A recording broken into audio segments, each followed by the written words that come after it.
Jangan mengejar hal-hal yang fana. Jabatan, harta, status, ketenaran, dan seringkali karena manusia seringkali mengejar hal-hal yang terlihat, manusia memang selalu punya kecenderungan untuk memperlihatkan hal-hal itu kepada orang lain. Itu hal-hal yang fana. Seringkali akhirnya manusia mencari hal-hal seperti itu dan tidak sadar bahwa walaupun dia punya harta banyak, uang banyak, tidak ada damai di dalamnya.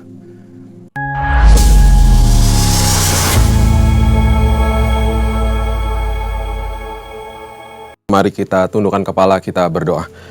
Tuhan, terima kasih mengucap syukur buat hari yang indah, hari yang luar biasa ini. Kami percaya bahwa firman Tuhan senantiasa akan menjadi pelita dan pedoman bagi langkah hidup kami. Dan kami percaya hari ini Tuhan, kami dimerdekakan. Karena kami tahu Tuhan bahwa Tuhan itu hidup. Dan bahkan kalau kami berjalan bersama dengan Tuhan, hidup kami penuh dengan kesaksian. Terima kasih ya Tuhan, kami sambut firman kebenaran di dalam nama Tuhan Yesus, Juru Selamat kami yang agung. Kami berdoa dan mengucap syukur. Kita sama-sama katakan, amin, amin, haleluya. Mari kita buka pada hari ini Amsal pasalnya yang ke-23. Dimulai dari ayat yang ke-26. Firman Tuhan katakan, hai anakku, berikanlah hatimu kepadaku, biarlah matamu senang dengan jalan-jalanku. Perhatikan kalimat-kalimat ini adalah sebuah kalimat ajakan yang sangat luar biasa dan dalam sekali artinya. Karena pada hari ini kita mau membahas sebuah format ketaatan yang seringkali tidak dibahas. Seringkali ketika kita berbicara tentang ketaatan, kita akan selalu berpikir bahwa saya harus mengusahakan sesuatu. Saya harus mengorbankan sesuatu. Saya harus melakukan sesuatu. Betul. Tetapi ada satu format ketaatan yang tidak dibahas dan seringkali akhirnya terlewat dari hidup kita dan kita akhirnya tidak menikmati pemberian-pemberian Tuhan. Ya. Format itu adalah salah satu format ketaatan itu adalah menerima daripada Tuhan. Nah, ayat ini mengatakan bahwa, hai anakku, berikanlah hatimu kepadaku. Berikan hatimu kepadaku. Ya.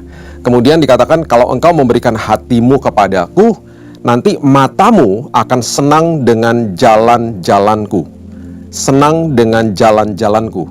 Kata senang itu artinya adalah ratsah, natsar. Ada dua kata di situ, bahasa Ibrani. Ratsah dan natsar itu adalah kalimat yang menggabungkan bagaimana kita akhirnya bisa melihat, artinya kita melihat jalan-jalan Tuhan, kita melihat rancangan Tuhan, kita melihat rencana Tuhan yang begitu indah terjadi atas hidup kita. Dengan kata lain, berikan hatimu kepadaku, engkau akan menikmati perjalanan hidupmu bersama dengan aku. Memberikan hati bukan sekedar hanya kita taat, tetapi kita juga belajar menerima daripada Tuhan. Dan itu adalah sesuatu yang sangat-sangat luar biasa yang Tuhan mau kita sadari setiap hari. Karena setiap hari banyak perkara besar yang Dia sudah sediakan dan titipkan untuk kita. Salah satunya Yohanes 14 ayat 27. Setelah Yesus membahas tentang Roh Kudus, Dia membahas tentang damai sejahtera yang Dia telah tinggalkan bagi kita. Sangat rugi kalau kita tidak menerima damai sejahtera itu. Itu sebabnya setiap pagi ketika saya bangun pagi, saya berdoa dan saya mulai serah terima sama Tuhan semua kekhawatiran saya. Walaupun saya belum merasakan kekhawatiran itu. Jadi ketika bangun pagi, saya sudah biasakan untuk mengatakan, Tuhan, kalau sampai ada kekhawatiran hari ini, aku serahkan kepadamu ya Tuhan. 1 Petrus 5 ayat 7. Aku tukar dengan damai sejahtera yang engkau telah tinggalkan bagi aku. Dan bahkan di ayat itu, di Yohanes 14 ayat 27, dengan lebih dalam lagi, Yesus katakan, damai aku berikan bukan seperti yang dunia berikan. Damai yang Tuhan berikan adalah damai setiap musim. Selagi ada badai. Damai yang dunia berikan adalah damai setelah badai itu selesai. Jadi kita perlu pahami bahwa damai yang Tuhan sediakan dan tinggalkan bagi kita itu adalah damai untuk semua musim kehidupan ini. Baik itu suka atau duka, damai itu sudah diberikan. Itu sebabnya Dia mulai katakan lagi, jangan gelisah dan jangan gentar hatimu. Jangan gelisah, jangan gentar hatimu. Karena aku sudah siapkan dan sudah sediakan bagimu. Belajar untuk menerima setiap hari. Belajar untuk menyerahkan kekhawatiran, menyerahkan problema kita kepada tangan Tuhan. Belajar menerima damai yang Dia sudah siapkan, tinggalkan, wariskan untuk kita. Itu sebabnya, hari lepas hari, kalau kita belajar untuk menjadi seperti sosok Maria yang duduk di kaki Tuhan, kita akan belajar mulai menerima apa yang Tuhan sudah siapkan bagi kehidupan kita.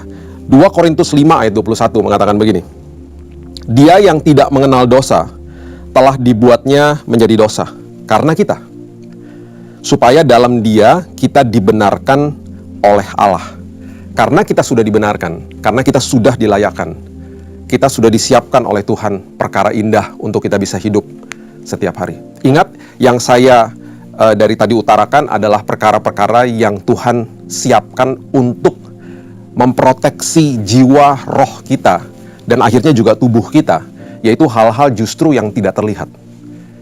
Hal-hal itu adalah damai sejahtera, sukacita, kasih, perlindungan, penyertaan, hikmat, pengharapan. Itu adalah hal-hal yang tidak fana, hal-hal yang penuh dengan nilai kekekalan, yang Yesus sudah siapkan setiap hari untuk kita. Kejar hal-hal itu, dan kemudian kita akan menghidupi hidup ini dengan kemenangan hari lepas hari. Jangan mengejar hal-hal yang fana, jabatan, harta, status, ketenaran, dan seringkali karena manusia seringkali mengejar hal-hal yang terlihat, manusia memang selalu punya kecenderungan untuk memperlihatkan hal-hal itu kepada orang lain.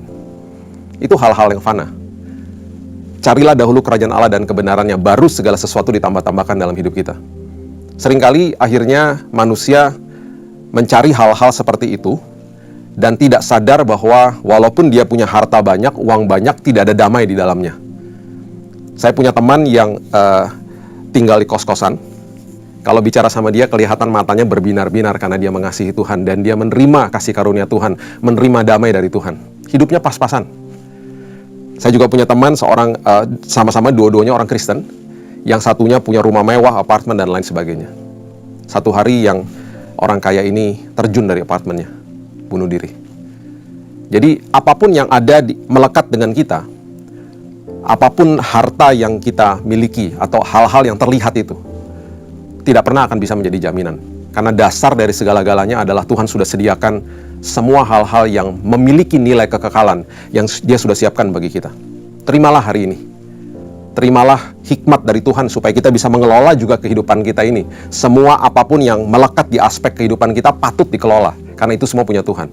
Kita patut mengelola keuangan kita. Kita patut mengelola usaha kita. Kita patut mengelola pekerjaan kita. Kesehatan kita. Keluarga kita. Anak, istri, suami kita. Pernikahan kita. Minta hikmat sama Tuhan. Di dalam semua aspek kehidupan ini, Tuhan sudah memiliki hikmat yang luar biasa. Hikmat ilahi yang Dia sudah siapkan bagi kita. Sekali lagi, kita sudah dibenarkan. Kita sudah dilayakan. Hari ini kita hidup taat bukan untuk dilayakan. Hari ini kita hidup taat karena kita sudah dilayakan. Itu sebabnya terimalah.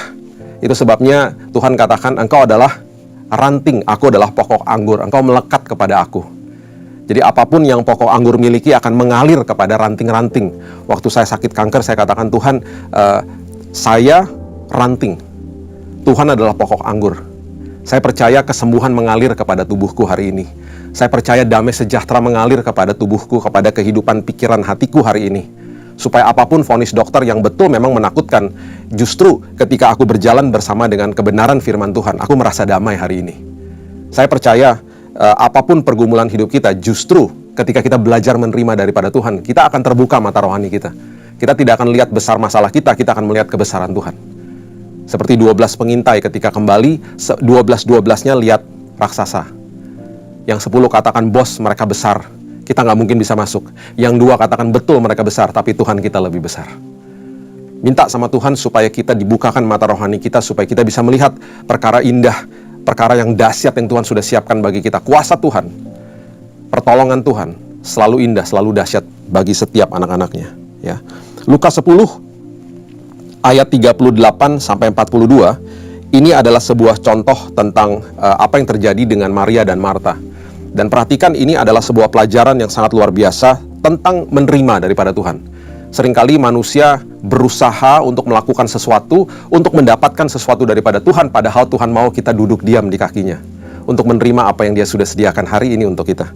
Lukas 10 mengatakan ayat 38, ketika Yesus dan murid-muridnya dalam perjalanan, tibalah Ia di sebuah kampung, seorang perempuan yang bernama Marta menerima Dia di rumahnya.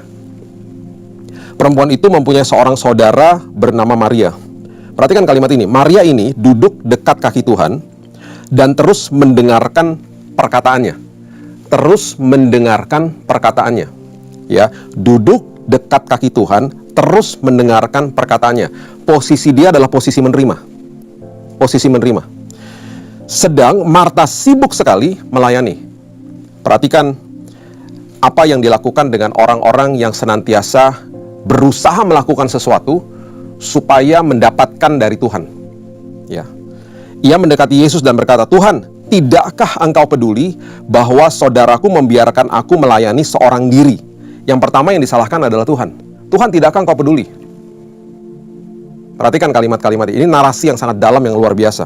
Kemudian dia mulai menyalahkan saudaranya, bahwa saudaraku membiarkan aku melayani seorang diri. Ya, perhatikan ini baik-baik. Orang yang senantiasa berpikir bahwa usaha saya, formula saya, tata ibadah saya, tata cara saya, itu justru akan membawa jawaban daripada Tuhan. Orang itu sedang ada di dalam posisi seperti Marta. Dia akan menyalahkan Tuhan.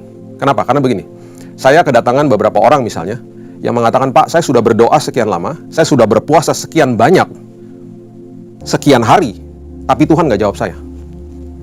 Akhirnya orang-orang seperti ini datang kepada Tuhan dengan formula. Dengan formula. Itu sebabnya murid-murid yang ada di dalam perahu dengan Yesus, Yesus sedang tidur, ya.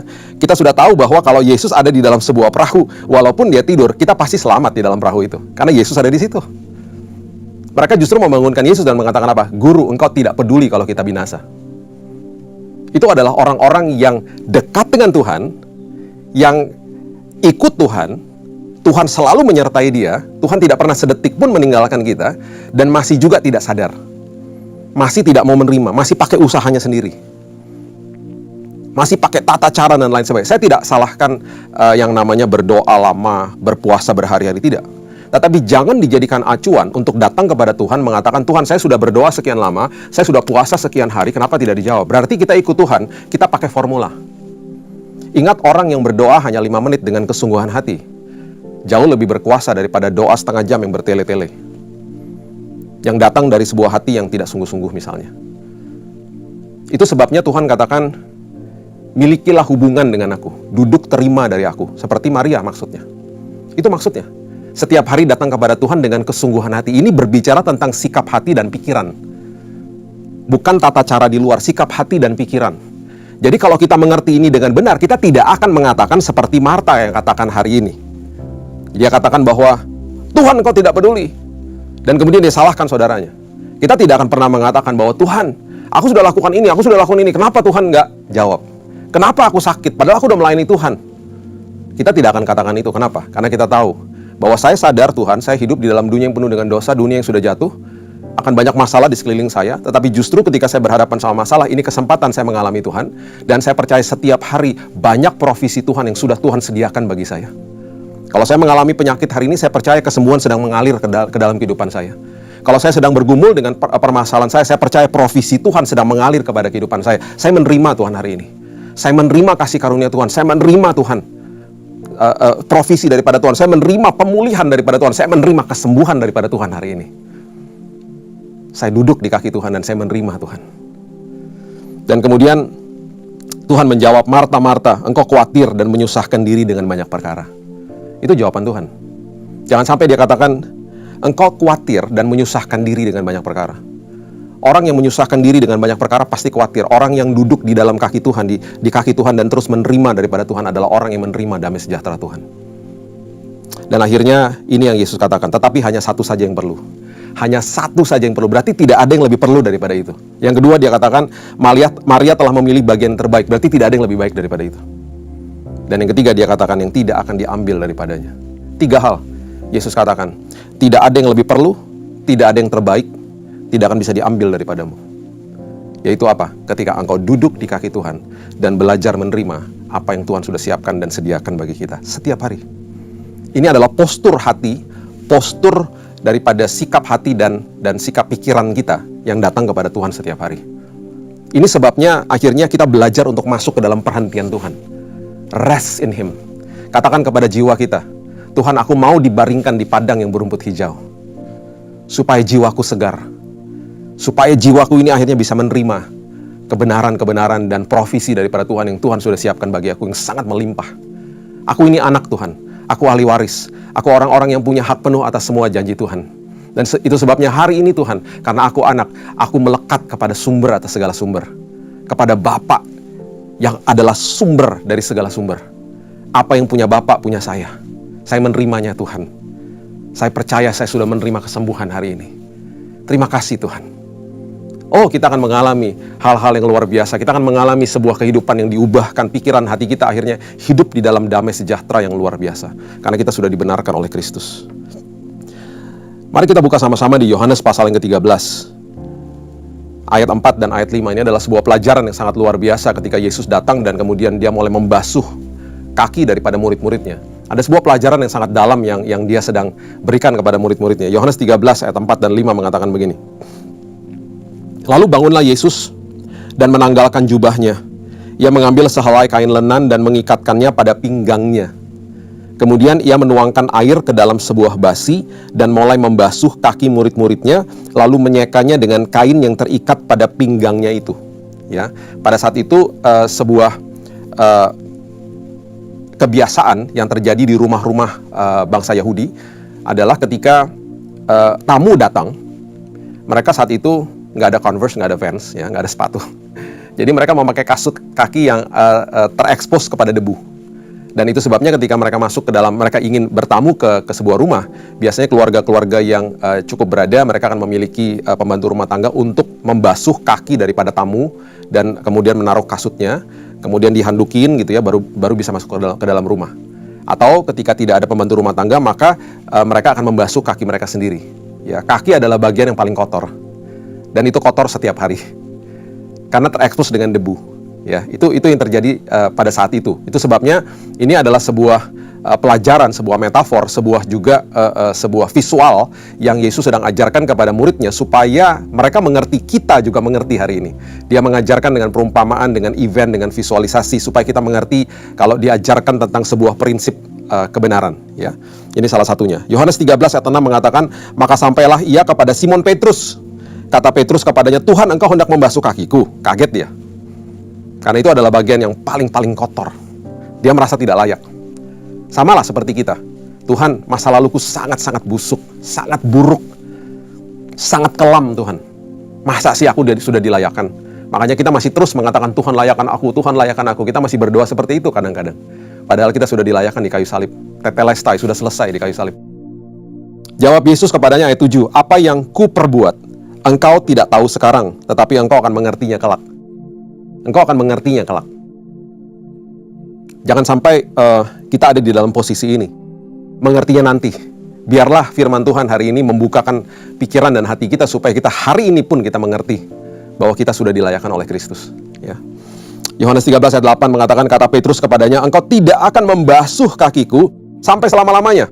Enak aja, jangan dong, nggak boleh aku nggak layak gitu loh. Ya, jawab Yesus, jikalau aku tidak membasuh engkau tidak mendapat bagian dalam aku. Perhatikan kalimat-kalimat ini. Kalau aku tidak membasuh kakimu, engkau tidak mendapat bagian dalam aku. Dalam itu adalah sesuatu kalimat yang sangat-sangat penting. Itu adalah kalimat yang artinya meta. Meta dalam bahasa Yunani. Di dalam bahasa Inggris, dengan lebih jelas kalimat ini dikatakan begini. Saya kutip dari NKJV, ya. You shall never wash my feet. And Jesus answered him, if I do not wash you, you have no part with me.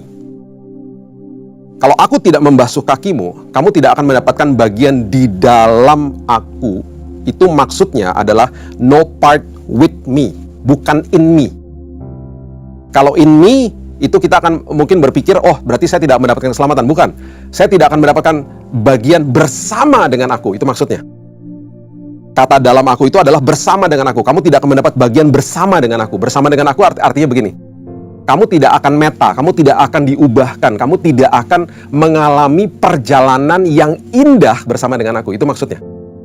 Kalau aku tidak basuh kakimu, kaki itu adalah gambaran daripada pikiran dan hati kita yang setiap hari perlu proses pengudusan, proses sanctification setiap hari. Karena kotor.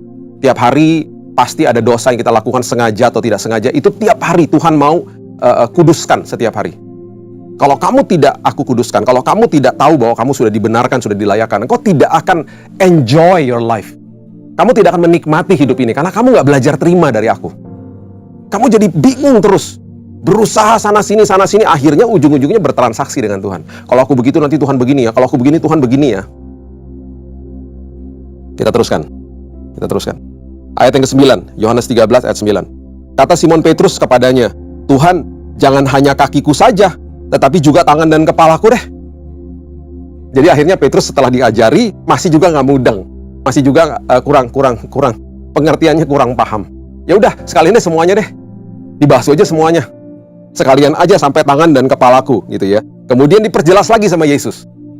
Jadi ini interaksi yang luar biasa yang juga mengajarkan kepada kita tentang keselamatan. Yohanes 13 ayat 10 kata Yesus kepadanya, barang siapa telah mandi, ia tidak usah membasuh diri lagi selain membasuh kakinya. Jadi maksudnya kalau sudah diselamatkan sekali, ya udah, kamu sudah diselamatkan. I give you salvation. Saya sudah menyelamatkan hidupmu. Kamu sudah dibenarkan. Ya, tidak usah membasuh diri lagi selain membasuh kakinya. Karena kaki itu adalah gambaran tentang pikiran dan hati yang seterusnya setiap hari harus ada proses sanctification, pengudusan. Karena ia sudah bersih seluruhnya. Sudah dibersihkan, sudah dilayakkan, sudah dibenarkan oleh Kristus. Juga kamu sudah bersih, hanya tidak semua. Kita sudah bersih, hanya tidak semua. Pikiran dan hati kita masih suka kotor, masih suka ada sampah. Bahkan ketika saya bertobat di tahun 98, ketika kita bertobat, kita lahir baru. Yang lahir baru adalah roh kita. Jiwa in progress. Di dalam jiwa itu ada pikiran, ada kehendak, ada perasaan, ada emosi. Ya, jadi roh kita yang lahir baru, jiwa kita in progress.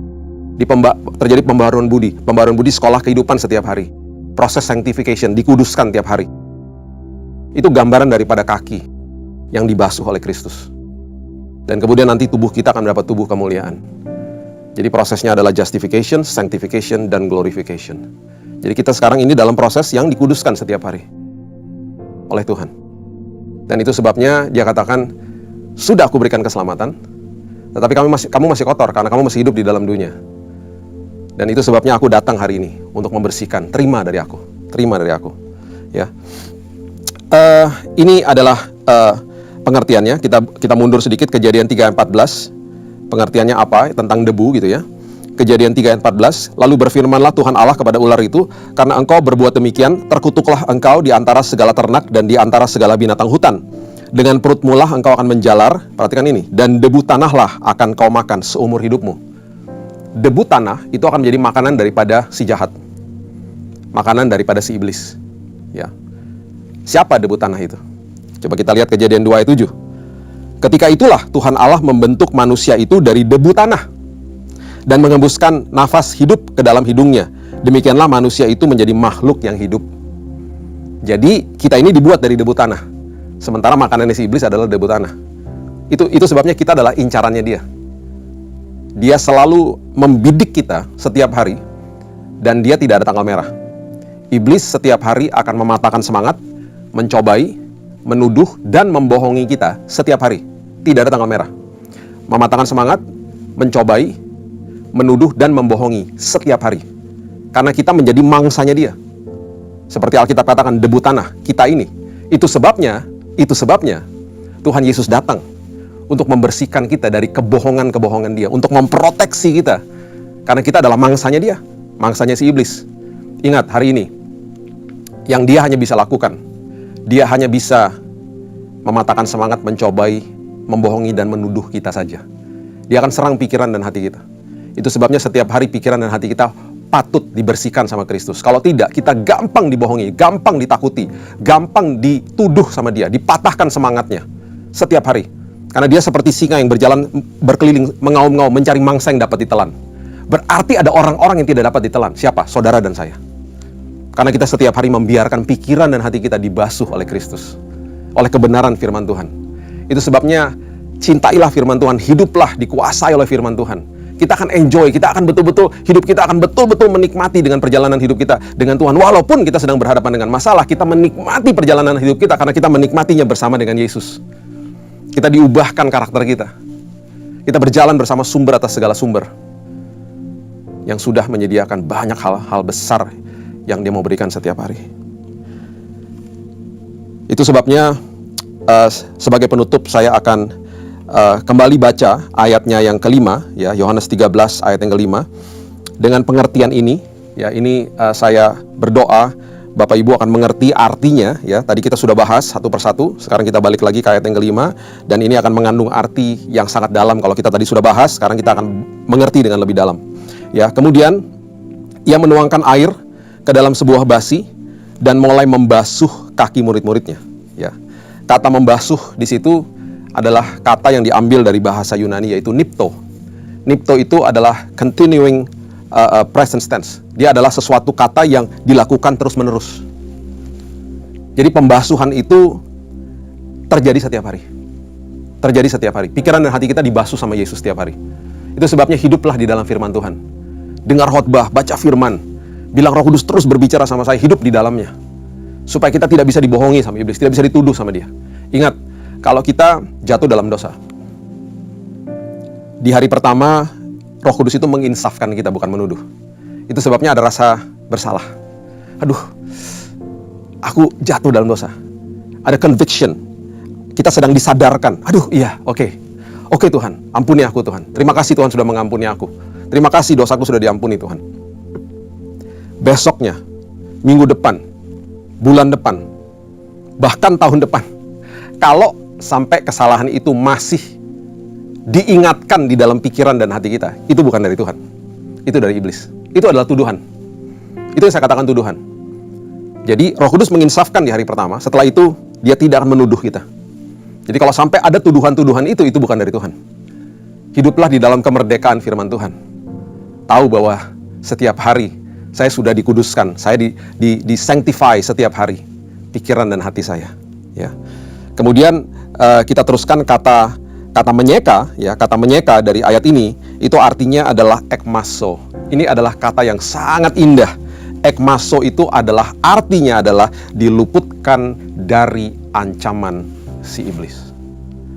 Jadi setiap hari Tuhan itu membasuh, pembasuhan itu dilakukan setiap hari, ya, kita dibersihkan setiap hari, dan Dia menyeka itu maksudnya Dia mengekmaso kita. Dia setiap hari Dia meluputkan kita dari ancaman-ancaman iblis. Dia meluputkan pikiran dan hati kita itu dari tuduhan iblis, dari kebohongan iblis, dari hal-hal yang kita akan dipatahkan semangatnya, dicobai dan lain sebagainya.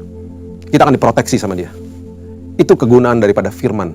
Itu kegunaan ketika kita belajar menerima daripada Tuhan. Dan kemudian dikatakan kita di ekmaso itu ketika kita disekanya pakai apa? Disekanya dengan kain yang terikat pada pinggangnya itu. Nah, kain itu adalah kain lenan artinya.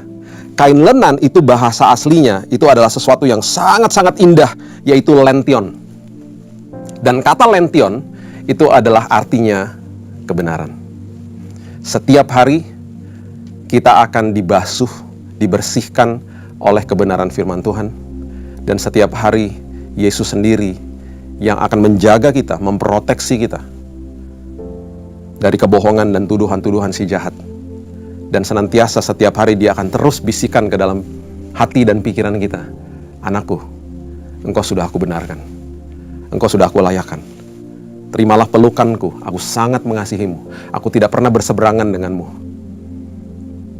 Aku ada di sini karena aku adalah Bapa, sumber atas segala sumber. Itu sebabnya, terimalah kemerdekaan daripada Tuhan. Terimalah firman kebenaran hari ini. Duduk di kaki Tuhan dan terus mendengarkan perkataannya. Dan terus deklarasi setiap hari. Proklamasi setiap hari. Yang sakit terus katakan, Tuhan terima kasih, saya sudah disembuhkan. Karena kesembuhan sudah disediakan bagi aku. Yang mengalami problema keluarga, Tuhan, pemulihan sudah terjadi. Kita mungkin sedang mendoakan suami atau istri yang sudah bertahun-tahun. Bilang, Tuhan, aku percaya pemulihan sudah terjadi. Ubahkan diriku terlebih dahulu, Tuhan. Kita sedang mendoakan anak ada hubungan-hubungan yang retak, kita sedang bergumul dengan usaha atau pekerjaan kita, apapun itu, terimalah dari Tuhan hari ini damai sejahtera, sukacita, perlindungan, penyertaan, kesembuhan, dan juga kesehatan, hikmat pengharapan melengkapi hidup kita dari hari ini sampai Maranatha. Saya percaya firman Tuhan hari ini memerdekakan hidup kita. Duduklah seperti Maria hari ini dan terimalah semua yang Tuhan sudah sediakan bagi kita. Tuhan memberkati. Mari kita berdoa. Tuhan, terima kasih, mengucap syukur buat hari yang indah ini. Kami mau berdoa, Tuhan, setiap daripada kami yang sudah mendengarkan firman ini, kami dimerdekakan. Karena setiap hari, Tuhan, kami dibasuh, diseka oleh kebenaran. Kebenaran firman Tuhan. Dan bahkan kami sudah dilayakkan, Tuhan. Itu sebabnya Tuhan sudah menyediakan perkara indah bagi kami. Kami melekat kepada sumber atas segala sumber. Kami adalah ranting yang melekat kepada pokok anggur. Itu sebabnya semua nutrisi kerajaan sorga, kebenaran firman Tuhan mengalir kepada kehidupan kami hari ini. Pemulihan, mujizat, kesembuhan, kesehatan mengalir pada hari ini dalam nama Yesus. Damai sejahtera, depresi hilang dalam nama Yesus, karena damai sejahtera sudah diberikan untuk hidupmu. Sukacita Tuhan, hikmat daripada Tuhan untuk mengambil keputusan hari ini sudah kami terima, Tuhan. Bahkan pengharapan melingkupi kehidupan kami, karena kami tahu masa depan kami tidak pernah mengecewakan ketika kami berjalan bersama dengan Raja atas segala Raja. Terima kasih Bapak meteraikan firman ini, dan kami akan jadi pelaku-pelakunya. Hanya di dalam nama Tuhan Yesus kami sudah berdoa dan mengucap syukur. Kita sama-sama katakan amin. God bless you.